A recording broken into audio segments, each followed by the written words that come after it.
Agora que ouviremos a pregação da palavra, a nossa oração seja conforme as palavras desse salmo, especialmente que está na primeira estrofe.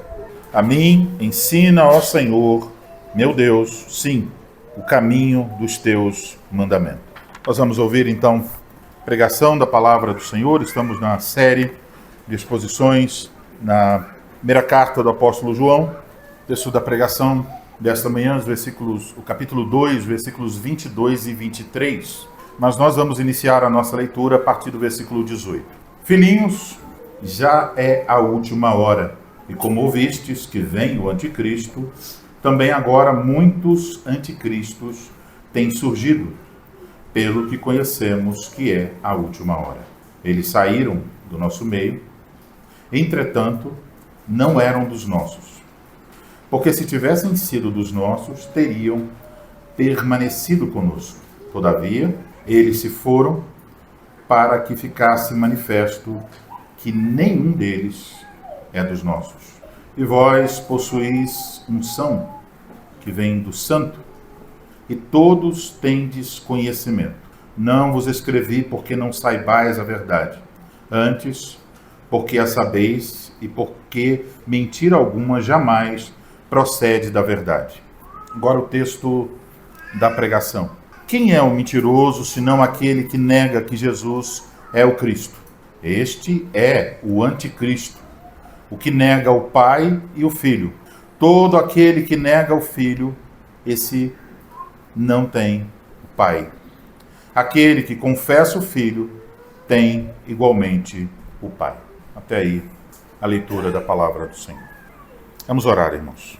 Ó Senhor Deus de misericórdia e bondade, vamos agora, Senhor, ouvir a exposição da Tua palavra, e a nossa esperança, o nosso desejo profundo, sincero, é de que ouçamos a voz do Teu Filho Jesus Cristo por meio da exposição das Escrituras. Queira o Senhor conceder ao que prega, que se mantenha fiel à Tua palavra, que exponha com clareza, e faça nossos olhos se voltarem para o Senhor, para o Teu Filho, e que a nossa fé seja fortalecida, o nosso amor expandido, a nossa esperança confirmada. Oramos, pedimos, Senhor, por cada ouvinte, para que consiga manter a devida atenção ao que será dito, para que, ao ouvir, possa, pela ação do Teu Espírito Santo, ser levado a examinar o seu próprio coração e que guarde a Tua palavra para obedecer à Tua vontade, Senhor. Nós oramos e pedimos tudo isso em o nome do Senhor Jesus Cristo. Amém. Amém. Amados irmãos em nosso Senhor Jesus Cristo, nesta série de exposições na primeira carta do apóstolo João, já aprendemos que o apóstolo está preocupado em ensinar aos seus leitores certos elementos que servirão como critério para identificar se uma pessoa é de fato cristã ou não. Ele apresenta então esses critérios em forma de testes. A pessoa pode aplicar o teste à sua própria vida e deve fazê-lo em primeiro lugar, mas pode aplicar também à confissão de outras pessoas. Já vimos que João apresentou um teste moral. Ele nos disse que um verdadeiro cristão é alguém que procura fazer a vontade de Deus. A vontade de Deus revelada em sua palavra. Isso já nos levou a algumas perguntas. Estivemos nos perguntando, será que eu me submeto à vontade de Deus revelada nas Escrituras? Eu, de fato, me arrependo dos meus pecados e corro para Cristo? Eu procuro andar na luz, como Deus na luz está? Isso é o teste moral. Mas também João aplicou o teste da comunhão, ou o teste relacional. Ele nos diz que o verdadeiro cristão é alguém que ama a seus irmãos. Isso nos levou também a algumas perguntas. A mais óbvia: eu verdadeiramente amo meus irmãos? Eu estou comprometido em servir aos meus irmãos? eu estou realmente me esforçando para manter, para valorizar a comunhão dos santos? Isso são sinais de um verdadeiro cristão. E então, no último domingo, ouvimos como essa comunhão sobre a qual a carta fala, ela está fundamentada sobre a fé. Ela não é mero sentimentalismo, emoções, ideias, ou coisas em comum, como o time de futebol, ou a forma de educar os filhos. O fundamento dessa comunhão é uma pessoa, Jesus Cristo. E aquilo que nós confessamos a respeito dele é exatamente o que nos une. Por isso João disse, no texto anterior, que aquelas pessoas que abandonaram as igrejas para quem ele escreve, abandonaram essas igrejas justamente porque essas pessoas tinham posições divergentes a respeito de Cristo. Esse abandono, quando eles deixaram as igrejas fiéis, por causa da divergência a respeito de Cristo, João diz, isso é um sinal. Eles não passaram no teste. Eles não eram, de fato, cristãos. Observe que acabamos de ler. Eles estavam em nosso meio, mas eles não eram dos nossos. Nunca foram dos nossos. Agora, no versículo 22 e 23, a preocupação de João se volta para outro tipo de teste. É o teste doutrinário. Mais uma vez temos a pergunta: como podemos identificar alguém que é realmente um cristão? João diz, você pode aplicar também esse teste. Não é que algum cristão passa no primeiro teste, outro passa no segundo e outro no terceiro. Entendam isso. Um cristão é alguém que passa em todos esses testes. O teste moral, o teste da comunhão e o teste doutrinário. Não é para escolhermos um. É para passarmos em todos. Então ele diz, bom, agora vocês têm esse teste, o teste da doutrina. Então, o que está diante de nós? João está dizendo, efetivamente, podemos descobrir se alguém é um cristão de verdade, descobrindo o que essa pessoa pensa a respeito de Cristo. Será que ele abraça o que as Escrituras dizem a respeito de Jesus? Podemos então descobrir. E eu espero que vocês entendam, desde o princípio desta exposição, que esta é uma questão primordial. Se alguém errar aqui, acabou.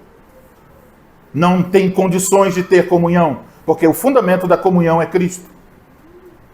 Não tem condições de obedecer à vontade de Deus, porque não tem purificação pelo sangue de Jesus.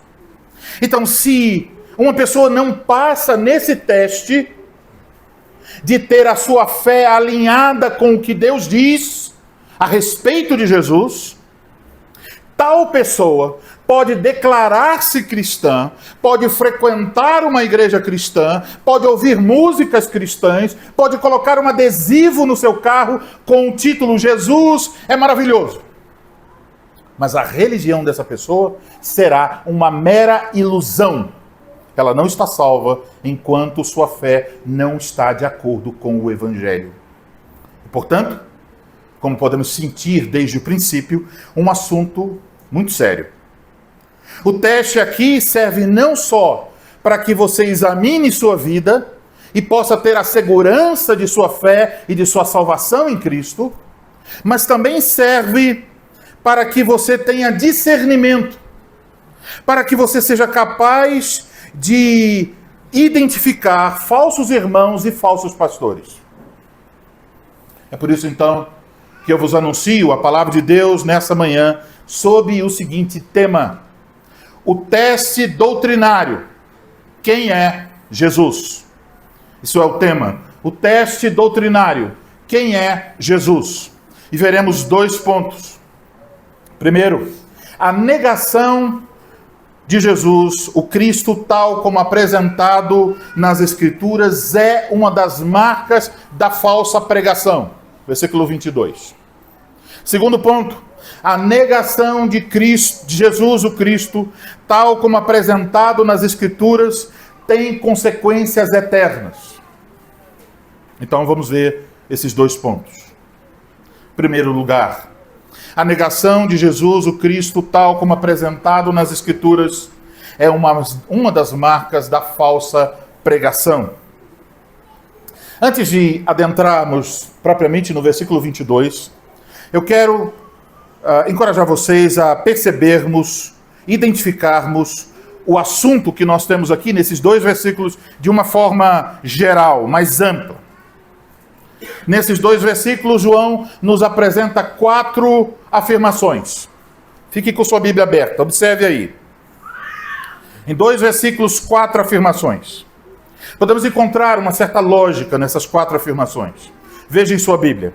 A primeira delas, no início do versículo 22, ele está dizendo, olha, alguém que nega que Jesus é o Cristo, o Filho de Deus que se fez carne, tal pessoa é mentirosa. Se nega a Jesus como Cristo, tal pessoa é mentirosa.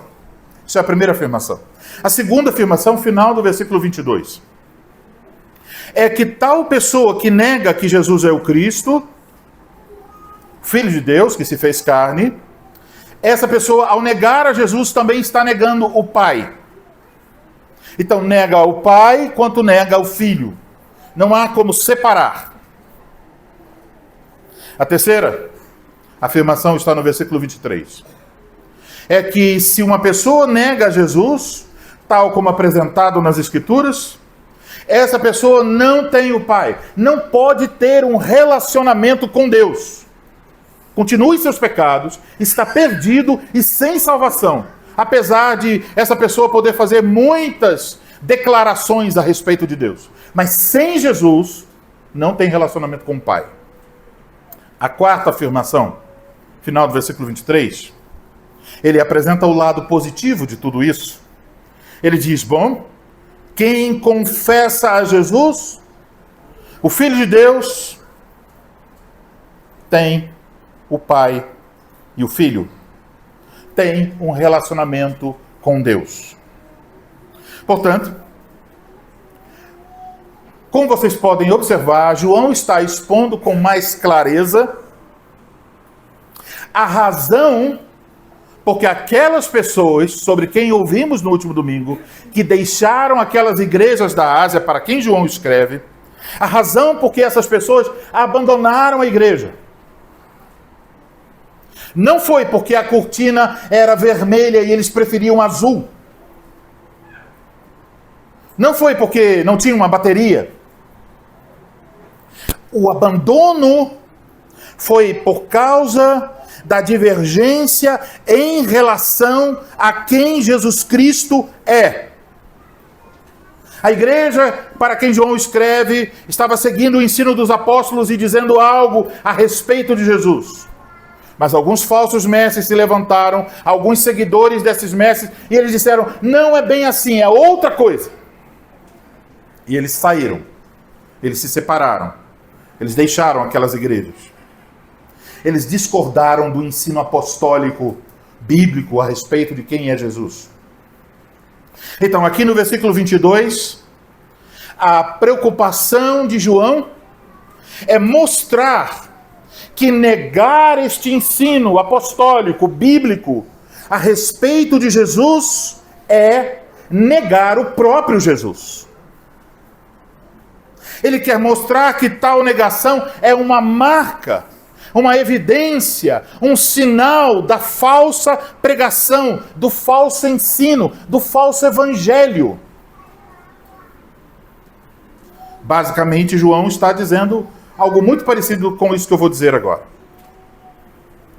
Ele está dizendo assim: me mostre alguém que está pregando um Cristo diferente do Cristo anunciado pelos apóstolos, o Cristo da Bíblia, e eu lhe mostrarei um falso pastor. Eu lhes mostrarei um grupo ou igreja falsa. Então João nos encoraja a aplicar o teste doutrinário, a observar o que uma pessoa acredita sobre Jesus Cristo.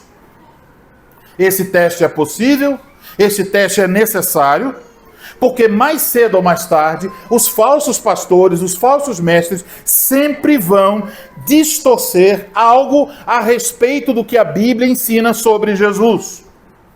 Você pode ouvir uma vez, duas vezes, três vezes, mas em algum momento, se você tem sua Bíblia aberta, você diz, opa, não é bem isso que a Bíblia diz sobre Jesus. Agora, no que consiste essa negação aqui mencionada por João? João se refere aqui a as pessoas que negam que Jesus seja o Cristo. Já vimos, o Cristo é a mesma coisa que o Messias, o ungido.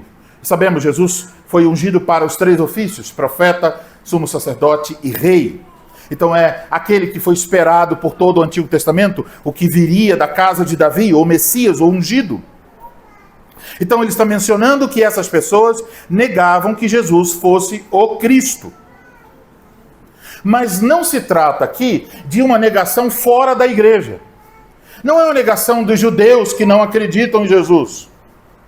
Não é uma negação dos muçulmanos que dirão que ele era apenas um profeta. É uma negação de alguém que se diz um cristão. Para entender o que João tem em mente aqui, devemos observar o que ele diz a esse respeito na própria carta.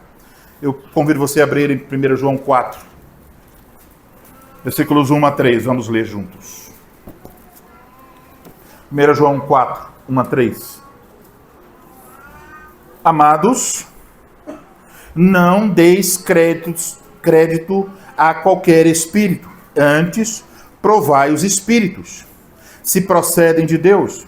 Porque muitos falsos profetas têm saído pelo mundo fora. Nisto reconheceis o Espírito de Deus. Todo espírito que confessa que Jesus Cristo veio em carne é de Deus. E todo espírito que não confessa a Jesus não procede de Deus, pelo contrário. Este é o espírito do anticristo, a respeito do qual tendes ouvido que vem, e presentemente já está no mundo. Vamos voltar para 1 João 2. Então, o que João está dizendo aqui precisa ser analisado à luz de toda a carta. Qual é o problema que aparece no capítulo 4, mas aparece em outras partes da carta? E já mencionei isso no início da exposição, no capítulo 1. Essas pessoas esses falsos mestres que estavam nas igrejas para quem João escreve, estavam ensinando estavam ensinando uma cristologia diferente. Eles estavam negando que Jesus é o Messias, o Cristo, o Filho de Deus. Mas eles negavam isso por meio de começar a negar uma outra coisa. Eles estavam negando que Jesus veio em carne, que ele assumiu a natureza humana. Negavam que a morte de Jesus tivesse sido real, vicária, em nosso lugar. Então, quando nós olhamos todos esses elementos, e aí você vai para a história da igreja, você lê os pais da igreja, você pode ler Eusébio de Cesareia, a história eclesiástica, você verá que havia naquele tempo, nos tempos de João, um homem lá na Ásia Menor chamado Cerinto. Então é muito provável que aqui João esteja se referindo a Cerinto e seus seguidores. O que ele e seus seguidores defendiam? Eles eram adeptos da seguinte ideia: a matéria é inerentemente má e o espírito é puro e bom. Portanto, para eles, qualquer coisa material é má. Então eles pensaram, bom, se a matéria é má, Jesus nunca, o Salvador, o Filho de Deus, nunca assumiria carne e sangue. Não é possível. Então, como eles resolveram essa equação? Eles tiveram a seguinte ideia. Eles começaram a propagar a seguinte ideia, tá? Está nos livros da história da igreja. Eles disseram, bom, O Jesus que nós conhecemos, dizendo eles, não nasceu de uma virgem. Ele era um homem absolutamente comum, diziam. E então, no dia do seu batismo, o Cristo, o Filho de Deus, veio do céu e entrou nele. E então ele fez todo o seu ministério. E um pouco antes de subir à cruz, o Cristo saiu e deixou o Jesus, um homem comum, pregado na cruz. Essa é a mentira que essas pessoas estavam dizendo. Não cabia na mente delas o Filho de Deus assumir natureza humana. Então começaram a propagar esse tipo de ensino. Então é muito provável, pelas evidências da carta, que João está lidando com esse problema aqui. Então eles estavam negando que Jesus fosse o Cristo, por negar que Jesus assumiu a natureza humana. Para ele, o Messias não havia encarnado e ele não havia morrido na cruz. Então aqui no versículo 22, João está dizendo, olha, se alguém ensina que Jesus não é o Cristo, essa pessoa é mentirosa. O ensino dessa pessoa não está de acordo com a verdade, não está de acordo com a palavra de Deus, do Antigo e do Novo Testamento, não está de acordo com o ensino apostólico. Esse Cristo dos falsos mestres não é o Cristo da Bíblia. O Cristo revelado nas Escrituras. Ele é Deus. Ele é o Filho eterno de Deus. Ele assumiu para salvar-nos dos nossos pecados a natureza humana. Ele, portanto, possui duas naturezas. A natureza divina e a natureza humana em uma só pessoa. É isso que a igreja confessa. Esse nosso Salvador, esse é o Jesus proclamado no Evangelho. O Jesus de João capítulo 1 estava com Deus, era Deus. O Jesus dos Evangelhos tem sede, tem fome, tem sono, tem sangue que sai dele. Então esse Jesus é um com o Pai, eterno, todo-poderoso. A visão de Isaías 6, João no capítulo 8 diz, é ele. Alguém para quem os santos anjos não podiam olhar. Mas esse Jesus, cheio de glória, adorado pelos anjos, ele assume natureza humana. Ele sofreu, ele morreu, ele ressuscitou. E tal como o Messias de Deus, ele está assentado à direita do Pai, onde há de vir para julgar os vivos e os mortos. Eis o resumo do que as Escrituras ensinam sobre Jesus. Os falsos mestres dos dias de João estavam negando tudo isso. João nos diz que negar a encarnação de Jesus é ser o anticristo. Ele diz isso aqui em João 2, 22, e diz isso lá em 1 João 4. Negar a encarnação de Jesus é ser o anticristo. Então aprendemos aqui um princípio. E o princípio que se estabelece é o seguinte. Princípio que podemos aplicar em nossos dias. Onde quer que você encontre alguém que está negando, distorcendo, fragmentando, adulterando algo a respeito de Jesus, apresentando um Jesus modificado, que não é o Jesus da Bíblia, eis ali o espírito do anticristo. E como eu disse a vocês no último domingo, as pessoas estão preocupadas com chips, cartões de crédito, bancos, Pix, um monte de coisa. Ah, o anticristo. Mas alguém pode falar a maior besteira sobre Jesus? Propagar aos quatro cantos, e a grande maioria vai dizer, o que importa é que ele está falando de Jesus, o que ele está falando não importa muito. Revela-se a tolice do nosso tempo.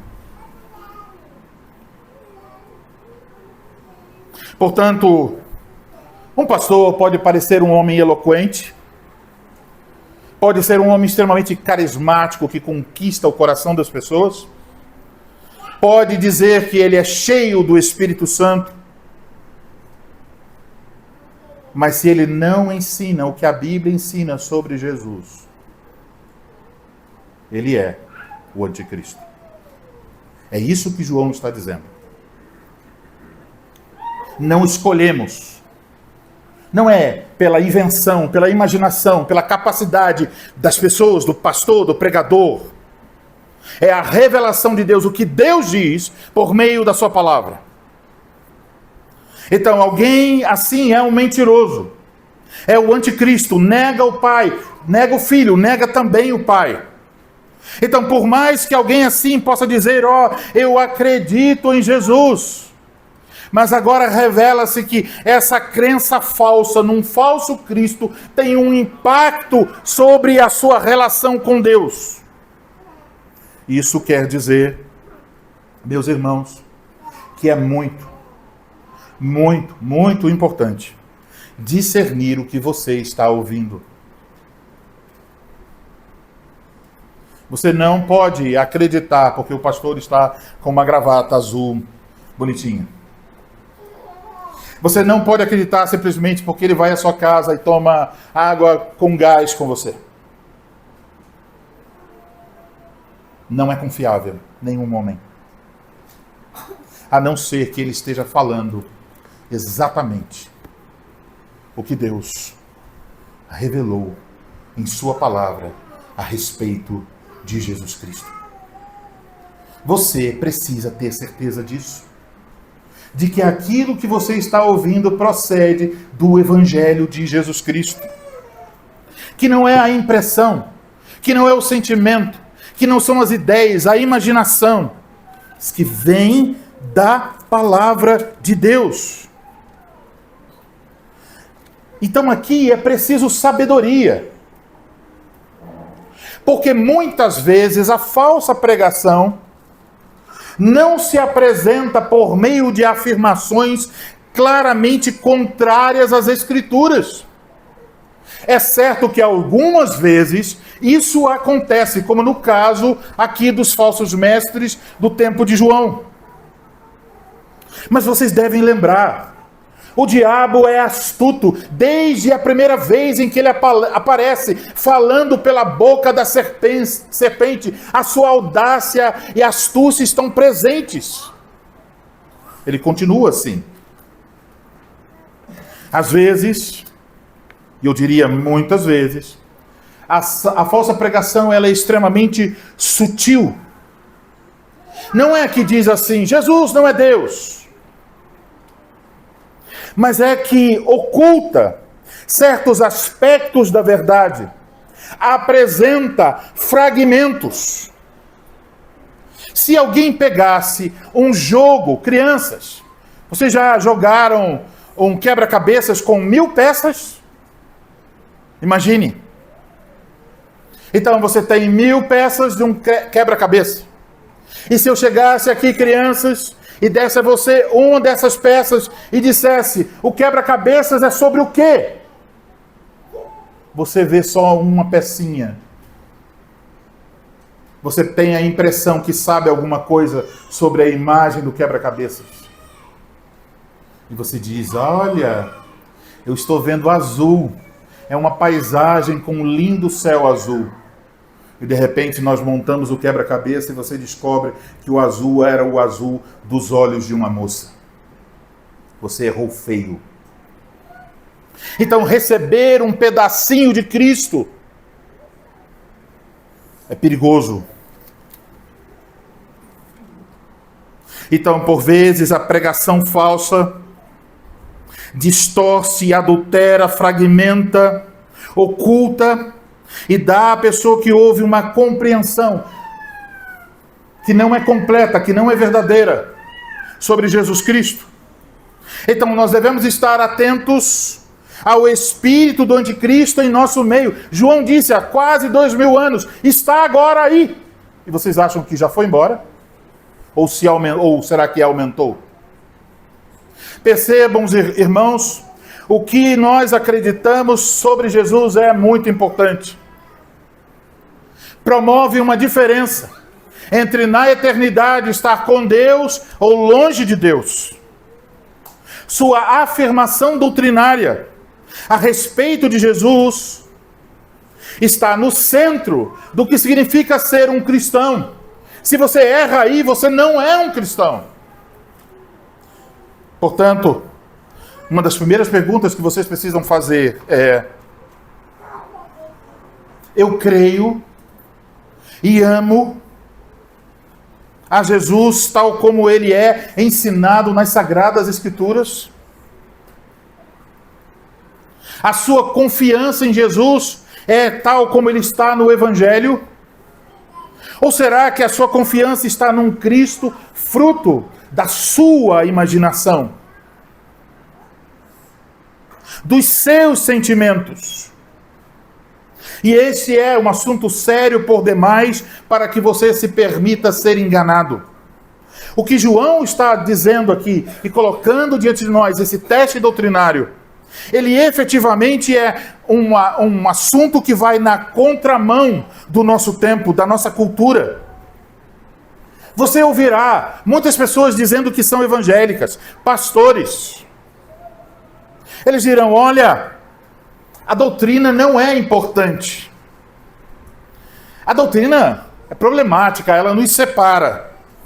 Não devemos nos apegar a essas afirmações doutrinárias. Isso não é tão importante.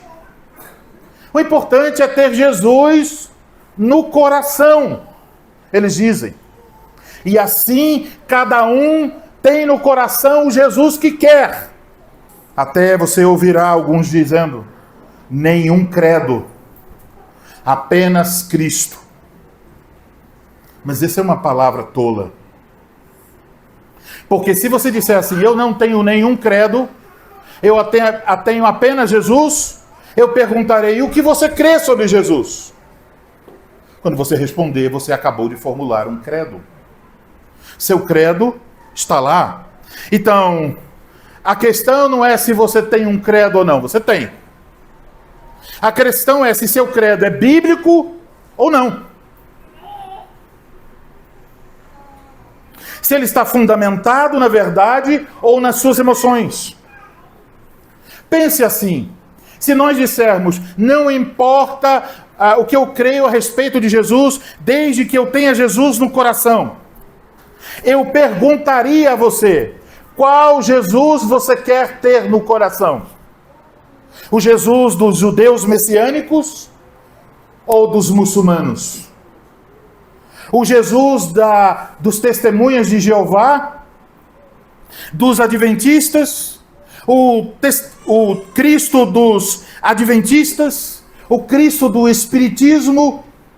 O Cristo dos mormons? O Cristo do catolicismo romano? O Cristo da teologia da libertação? O Cristo da teologia da prosperidade? Escolha! E então, em nome da suposta virtude do nosso tempo, a preciosa joia da cultura moderna chamada tolerância, as pessoas imaginam que elas não devem se apegar a nenhuma afirmação, porque isso as tornará intolerantes. Lhes apresento alguém extremamente intolerante, o apóstolo do amor. O nome dele é João. As pessoas imaginam que não importa o que você acredita a respeito de Jesus. O que importa é acreditar. Mas aqui João, e é melhor dizer aqui o Espírito Santo, contra o mundo inteiro dos nossos dias, está dizendo o que uma pessoa acredita a respeito de Jesus faz diferença entre vida e morte. Talvez para alguns isso possa parecer extremamente chocante, mas para o apóstolo João não é. Para ele é uma questão de suma importância. Por quê? Porque João entendeu: se você negar que Jesus é o Filho de Deus, se você negar a encarnação do Senhor Jesus para salvar-nos dos nossos pecados, você não pode ter comunhão com o Pai. Você está morto, você está perdido, você está em trevas. Você está agarrado a seus pecados. Se você não acredita em quem Jesus diz ser, você não pode ter o que Jesus dá. Entende isso? Exatamente por isso que para o cristão é importante entender cada palavra relacionada ao Senhor Jesus Cristo. Você deve ler a Bíblia e se perguntar: o que a Escritura quer dizer quando diz que Jesus é o Cristo? Em que sentido ele é meu profeta? Em que sentido ele é sumo sacerdote? Em que sentido ele é rei? O que quer dizer quando eu confesso que ele é Senhor? Quando eu confesso que ele é o Filho de Deus? O que quero dizer quando ele é eterno? O que quero dizer que ele foi crucificado, morto, sepultado, ressurgiu ao terceiro dia? O que isso significa? O que quer dizer quando a Escritura diz que ele está sentado à direita de Deus o Pai? Que ele vai voltar para julgar vivos e mortos? O que isso significa? Entender isso afeta a sua fé e está relacionado com sua salvação. Então, meus irmãos, eu preciso colocar isso de uma forma simples, mas eu espero que você guarde bem essa pequena coisa que eu vou dizer agora. Não há, a respeito de Jesus Cristo, nada que não seja essencial. Pense sobre isso. Você pode ler alguma coisa no Evangelho e dizer: isso aqui não é tão importante. Não. E é por isso que você pode olhar para os grandes credos da igreja cristã, o credo apostólico, o credo niceno, o credo atanasiano. Você vai ver que eles falam da Trindade, mas a maior parte desses credos está centrada em Jesus Cristo, para dizer que ele é Deus e ele é homem. E eu quero chamar a sua atenção para o terceiro desses credos, o credo atanasiano. Olhe aí no seu boletim, na última página. Fizemos um grande esforço para colocar todo o credo aqui. Se você estiver tão cego quanto eu, não conseguirá ler. Desculpe. Mas está aí, vocês podem ver. Atanásio foi um bispo da igreja, um pastor, do século IV. E ele tomou posição contra um herege chamado Ário, que também era um pastor, bispo. Ário é o precursor das Testemunhas de Jeová, negação sobre a divindade do Senhor Jesus Cristo. Então, Atanásio estava lá defendendo a fé bíblica a respeito de Jesus. E ele escreveu, então, um documento, um credo, chamado Credo Atanasiano, usado pela Igreja de Cristo desde os primeiros séculos. Esse credo tem uma defesa da doutrina da Trindade e tem uma defesa das duas naturezas do Senhor Jesus Cristo. Ele é Deus e ele é homem. Eu quero que você olhe para o boletim e veja o artigo 1 e 2 desse credo. Qualquer um que quer ser salvo, antes de tudo, deve seguir a fé universal. Aquele que não aguardar integral e intacta, sem dúvida, perecerá eternamente. Vocês percebem como ele está preocupado com clareza a respeito da confissão de Jesus? Ele está dizendo a mesma coisa que João. Se você modificar a sua fé, o Cristo, você não tem mais a fé bíblica e cristã. Agora olhe para o versículo, o artigo 29, falando sobre Jesus. Mas é necessário para a salvação eterna crer também fielmente na encarnação do nosso Senhor Jesus Cristo. Eu creio nisso não porque Atanásio está dizendo. Vocês devem crer nisso porque estamos lendo aqui em 1 João a palavra de Deus, João dizendo exatamente a mesma coisa. Você não pode ser salvo se você nega a encarnação de Jesus. Não pode ser salvo se você nega a divindade de Jesus. Agora olhe para o artigo de número 30. Então a verdadeira fé é que cremos e confessamos que nosso Senhor Jesus Cristo, Filho de Deus, é igualmente Deus e homem. Agora veja como termina o credo. Artigo 44. Esta é a fé universal. Quem não crer nela fielmente e firmemente não poderá ser salvo. Amém. Porque todos esses grandes credos e confissões têm afirmações centradas em Cristo. Porque se você não entende Jesus direito, todo o resto dará errado.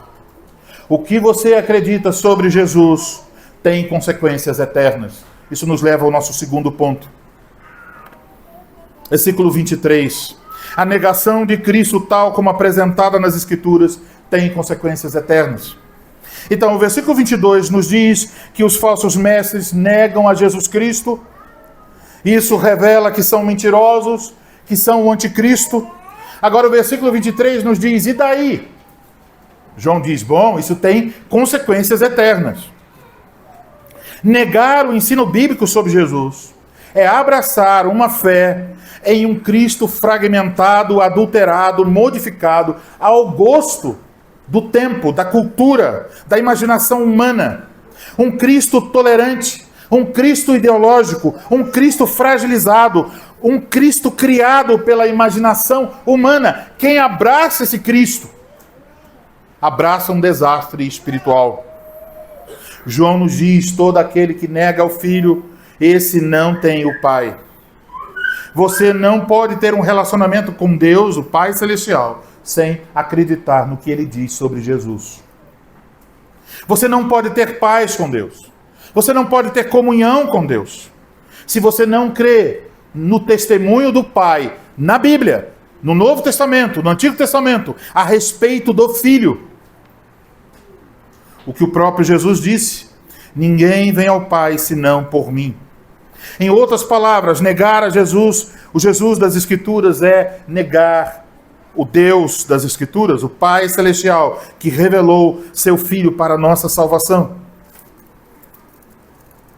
Então, quem não crê que Jesus Cristo é Deus, que tem a natureza humana e a natureza divina, como nos ensina o Evangelho, não pode vir a ter um conhecimento salvífico a respeito de Deus. Não tem relacionamento com Deus. Está eternamente condenado, a menos que se arrependa. Então não é só ouvir sobre Jesus, é ouvir certo sobre Jesus. Se o que alguém acredita a respeito de Jesus não é conforme as Escrituras, a pessoa terá uma religião que vai parecer a religião cristã.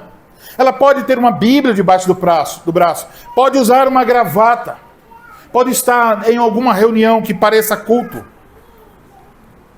mas será uma ilusão. Então entendam bem, meus irmãos, o diabo não se importa que nós falemos de Cristo com letra minúscula,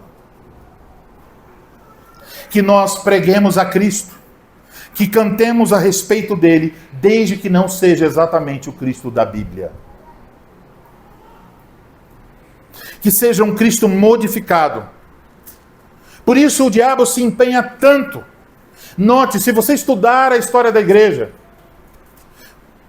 você verá que de fora e de dentro da igreja surgiram vários e vários homens e mulheres. O embate nos primeiros séculos, todo ele foi a respeito de quem Jesus é. O diabo estava jogando fumaça para todo lado. Ele não queria que as pessoas entendessem quem é Jesus, tal como revelado na Bíblia. Então, ele não se importa se o Cristo pregado não for o Cristo da Bíblia. E até podemos concluir que de fato ele gosta, porque é uma forma de engano, promover a falsa pregação. Ele não se importa em ter igrejas cheias, desde que os pastores sejam anticristos, que preguem um falso Cristo. Esse tipo de religião é apenas um placebo. Você sabe o que é um placebo? Um placebo pode ser identificado, por exemplo, quando alguém toma um susto, ou passou ali uma coisa difícil, e logo aparece, se isso foi na rua, na frente de sua casa, a vizinha chega com um copo d'água e diz, olha aqui, um copo de água com açúcar, vai ajudar você. Um placebo é alguma coisa que parece um remédio. Se você acredita que vai melhorar, talvez o seu corpo reaja bem e ajude. Mas não é remédio de verdade. Imagine se alguém estivesse dizendo a um doente com câncer: venha cá, vou lhe dar um remédio, vai curar o seu câncer. E essa pessoa acreditasse que esse remédio realmente lhe curaria. E ele está tomando pastilhas tic-tac. Gostoso, docinho, que bom. Conhecem a pastilha tic-tac, crianças? Se não, perguntem a seus pais. Está lá, muito bom, vou melhorar. E talvez por alguns dias a pessoa tenha a sensação, a ilusão de que está melhorando. Mas o câncer permanece. Sem Cristo da Bíblia, o pecado permanece, a morte permanece, o inferno permanece. Nenhum resultado pode vir de um falso Cristo. Então João está dizendo isso, mas agora ele olha para o ponto positivo. Ele diz: aquele que confessa o Filho tem também o Pai. É claro que João não está se referindo aqui apenas a uma simples confissão, a um simples consentimento mental. Ele não está dizendo aqui: olha, basta que você concorde com a doutrina verdadeira a respeito de Cristo e o problema está resolvido. Não é só isso. Confessar o Filho tem implicações. Você vive nele e para ele. Você tem um relacionamento vivo com ele. Você tem um compromisso com ele. Para entender isso, você pode olhar para os primeiros cristãos. Muitos deles tiveram que levar essa confissão a respeito de Jesus Cristo às últimas consequências. Eles foram lançados nas arenas, pendurados nos postes, na cruz. Mas eles se mantiveram fiéis. Eles se tornaram mártires por causa da sua fé em Cristo Jesus. Eles confessaram que Jesus é o Cristo, que Ele é o Filho de Deus, que Ele assumiu a natureza humana para nos salvar dos nossos pecados. E quando as autoridades colocaram em posição dizendo: neguem a esse Jesus, eles mantiveram-se firmes até a morte. E ainda hoje, em muitos países, cristãos estão sofrendo coisas parecidas. Na China, na Coreia do Norte, nos países muçulmanos da África. Pessoas estão morrendo por sua fé em Jesus Cristo. Confessar a Jesus nesses lugares é quase que assinar uma sentença de morte. E agora então vocês precisam lembrar do que todo domingo eu digo a vocês antes de confessarmos a fé. Vocês lembram disso? Eu digo assim: façamos agora a nossa profissão de fé na doutrina cristã, na qual temos a intenção de viver e morrer. Então, quando você confessa a Cristo, você deve estar pronto para morrer por Cristo. É isso que João está perguntando a todos nós, aos seus leitores originais e a nós também. Você confessa Jesus como seu Senhor e Cristo? E talvez você diga: sim, eu confesso. E se João pudesse estar aqui, ele diria: ok, muito bem. Mas essa verdade a respeito de Jesus tomou conta de você de tal forma que você está pronto a morrer por ela? Você diria que percebe que seu único consolo na vida e na morte está em Jesus Cristo? E, portanto, não há nada neste mundo pelo qual você negaria a Cristo? Então, meus irmãos, por enquanto, nós não temos autoridades nos obrigando a negar a Cristo. Mas temos perigos. O perigo dos falsos cristos apresentados por falsos pastores em cada esquina. E temos algo mais terrível e perigoso. O nosso coração, a nossa imaginação corrompida. Podemos criar uma imagem de Cristo, adaptada ao nosso gosto. Podemos nos enganar, pensando que estamos confessando o Cristo da Bíblia, quando estamos confessando o Cristo inventado por nós. Amados irmãos, então vejam que o Espírito Santo coloca o peso desta verdade sobre nós nesta manhã. Diante desta verdade, todo o resto fica suspenso ou cai. Tudo depende desta verdade. A verdade de quem a Bíblia diz que Jesus Cristo é. E nós somos chamados a esse respeito para fazer duas coisas. A primeira, somos chamados a discernir.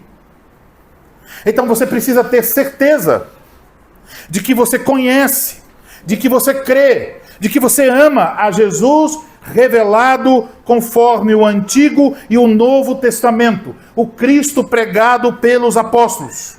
Então eu pergunto a você, responda aí no íntimo do seu coração. Você poderia dizer nesta manhã: oh, eu tenho a mais absoluta certeza, o Jesus que eu creio não é inventado, é o Cristo bíblico.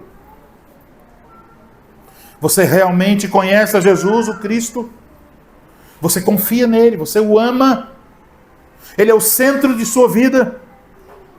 Você precisa ter discernimento sobre isso. Mas também somos chamados aqui à confissão. A cultura nega Jesus por meio de negar o Jesus bíblico e criar o Jesus cultural. Você tem coragem diante da cultura de dizer: não é esse o Cristo que eu creio, mas o Cristo da Bíblia? Você tem coragem de passar vergonha diante de seus parentes, vizinhos e até pessoas da própria igreja, por ser fiel à Escritura, o que ela diz sobre Jesus? Você abraça Jesus tal como ele é oferecido no Evangelho? Você dirá a respeito dele, como disse Tomé: Deus meu. Você dirá a respeito dele: meu Salvador, meu pastor, meu Senhor, meu único consolo na vida e na morte. Você agora pode responder no seu íntimo: realmente você estaria disposto a morrer por tudo isso? Que Deus nos conceda a graça de confiar verdadeiramente somente em Jesus Cristo, tal como nos é oferecido no Evangelho, e assim confessá-lo corretamente diante do mundo. Amém. Amém.